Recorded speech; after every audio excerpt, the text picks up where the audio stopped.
Hello, my name is Steve Bedford, and I am the Chief, Food Transformation Initiative Portfolio Management Section. Our section is responsible for food transformation implementation and sustainment throughout Air Force Food Service.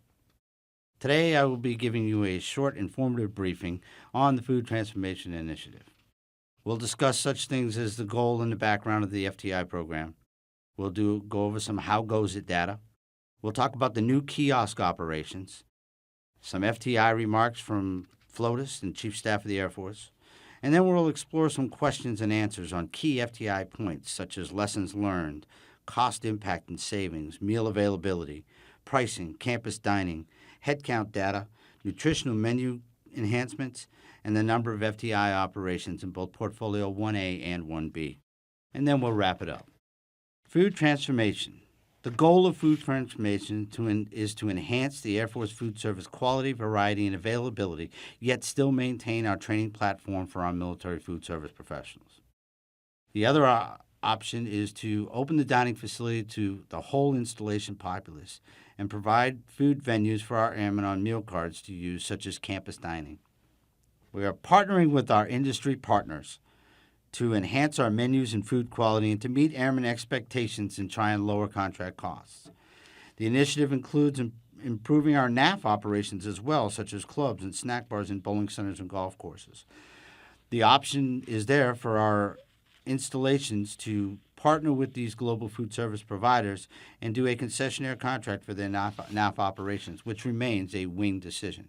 A little background on why we're doing what we're doing. In 2008, Air Force leadership under AFSO 21 business case decided we needed to enhance our dining facilities, which grew into the Food Transformation Initiative. We wanted to respond to the decrease of airmen satisfaction with dining facilities and escalating contract costs, decreasing hours of operation, and the closure of 17 dining facilities. The way we go about food transformation is we use a non-appropriated fund instrumentality, a NAFI Memorandum of Agreement, a MOA, to provide this capability. The NAFI provides the program management oversight, partners with National Food Service Contractor who provides menus and production processes. NAFI operations cover costs through our MOA payments, APFs from MAGCOMs, and sales to cash-paying customers. Initial contract was awarded to Aramark, and we implemented in October of 2010. It was a single contract for all 6 Portfolio 1A installations, which included Joint Base Elmendorf-Richardson, Patrick Air Force Base, Fairchild Air Force Base, MacDill Air Force Base, Traverse Air Force Base, and Little Rock Air Force Base.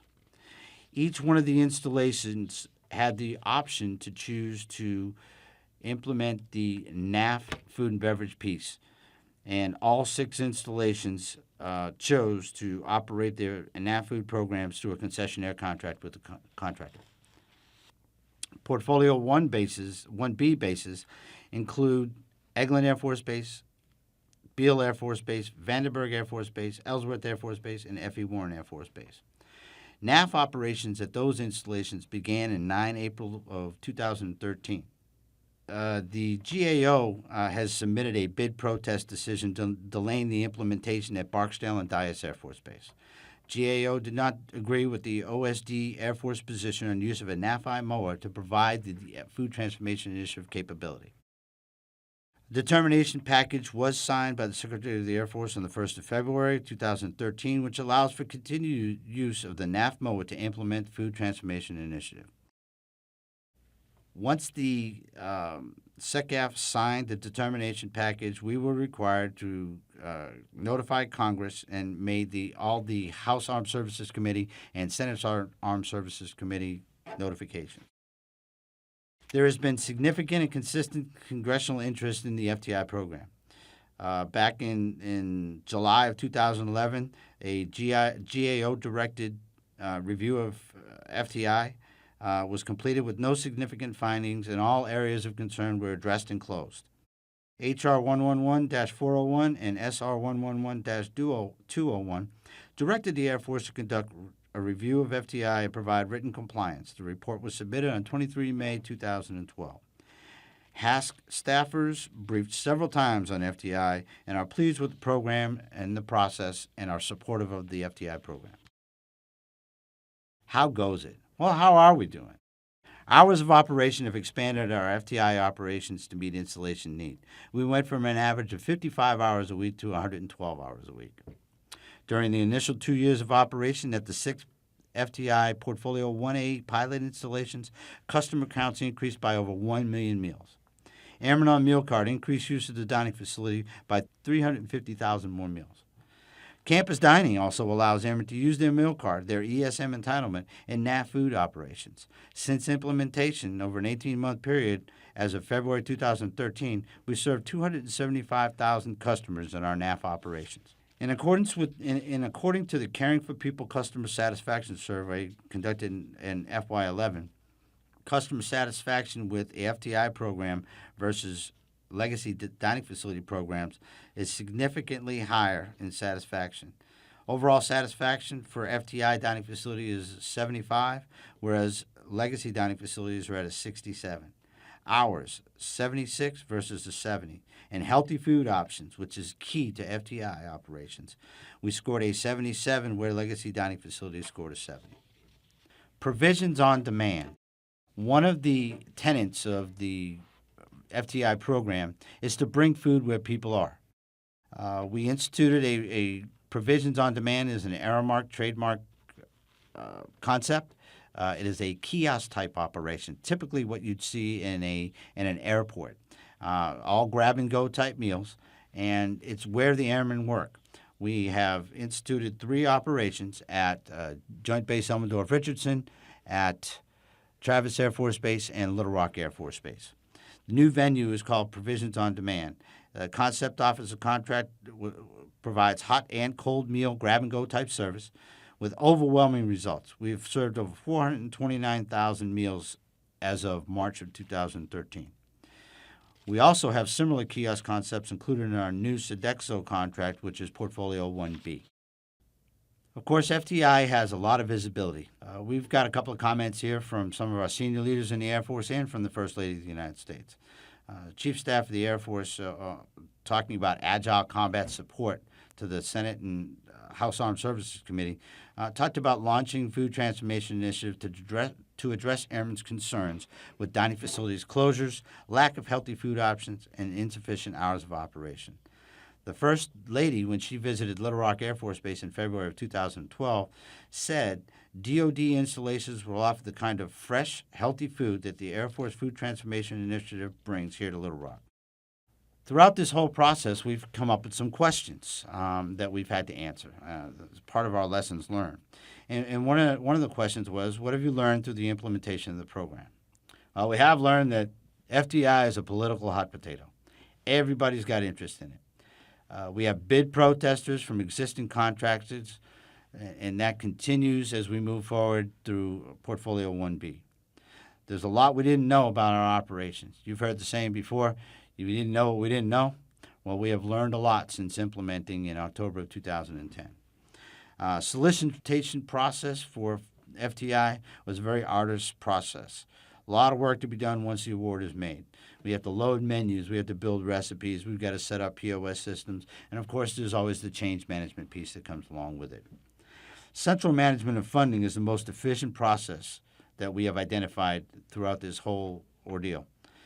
Student production TDY travelers, meals in lieu of meal portion of per diem is highly recommended. And cash customer pricing is not really an issue. When we first implemented the new pricing structure, we had a little bit of pushback from our cash customers, but they noticed that, hey, you get a great quality product for a good, affordable price, and it's still less expensive than your downtown operation. Next question is, what is the impact to cost, impact on defects, contracting challenges? Knowing what you know now, what would we do differently? Well, we did notice that there was a cost savings in the initial Portfolio 1A for the first year of operation when we had a cost savings of about 8.2%. Our projected cost savings for 1B are about neutral. No gain and no savings at this time until we get some data. Defect impact is we've had lots more customers, greater availability, and significant improvement to customer satisfaction. In other words, our customers love the menus, recipes, and serving standards that we are providing them. The NAF contracting is part of our operation. got to make sure we're all speaking the same language. A concessionaire contract is a concessionaire contract. We've been using them throughout Air Force Food Service for a very long time. No change. Change management. We do that a little bit differently. Specifically when we're talking about how we're talking change management to congressional staffers, Ability One corporate office, current contractors, base leadership, and military cooks. The other thing that we learned is we got to make sure that the statement of work is accurate and that our customers understand. Our customers being those base level first line individuals. Take nothing for granted. What meals are served? Breakfast, lunch, dinner with NAF operations, vice DFAC. Well, our DFAC operations are open 0600 to 1900 daily, continuous service with peak and non-peak serving standards. And we're open for 2 hours of midnight meal. Those are all the dining facility hours. We operate kiosks at 3 bases on or near the flight line for breakfast, lunch, and dinner, and midnight meal at a couple of the locations. One of the kiosks at Travis Air Force Base is open 24 hours a day. NAF operation hours vary by location because that decision is made between the contractor and the installation FSS, MSG, and wing leadership. Typical base has a club with catering operations with a bowling center snack bar and a golf course snack bar. Travis Air Force Base also includes a lodging coffee bar operation. Meal card holders can use any one of the NAF operations and get their ESM entitlement, just like they were eating at the dining facility. What prices do they pay at NAF? What does the Air Force pay to offset the NAF operation? Well, campus dining is a sale between the NAF operation and the APF food service program. Entire menu at the NAF operations is available to our ESM meal card holders. All menus, recipes, serving standards are pre-approved by Headquarters, Air Force Personnel Center, Director of the Services Food and Beverage Division, as well as installation leadership. Currently, the contractor NAFI is reimbursed at an 88% of sales price. So what does that mean? So if a meal cost is $10, the appropriated fund pays $8.80 for that meal. And then we back out the cost of food to come up with the total cost of the appropriated fund cost that's applied to the contract. Meal card holders receive a meal by having their meal card validated through our POS database system, which captures the individual's EDIPI number associated with the CAT card. This way we can track who eats what, when, where, and why. What percentage of airmen are eating at NAF vice DFAC? Well, we're showing about 15% of the meals consumed by ESM members are being consumed in NAF operations. We use our POS system to track this data on a daily basis. As far as what menu standards and nutritions are being met by NAF operations provide typical snack bar type foods. They are, however, offering healthy options, but the majority of the menu is fast food. We're working closely with the contractor to be able to provide more and more healthy options in those NAF operations. Our catering menu standards meet DFAC menu standards, but are obviously dependent on what the customers are ordering. Bottom line, NAF operations at all locations score lower than DFACs in MNEAT nutritional assessments. Next slide depicts how many operations on each of our Portfolio 1A installations are managed by FSS/contractor operations. You can read the slide to see the 6 installations that are in Portfolio 1A. Next slide depicts the operations that are falling under Portfolio 1B, and those operations that are being managed by Sodexo, the contractor for 1B. The question remains, do we continue with food transformation or not? Well, we believe that it is meeting the needs of our airmen. We can see that through our satisfaction scores, increased patronage not only in our dining facilities but in our NAF activities as well. And we believe the feedback that we're getting from the airmen is hitting the mark on what we need to do to provide them the dining services that they're looking for.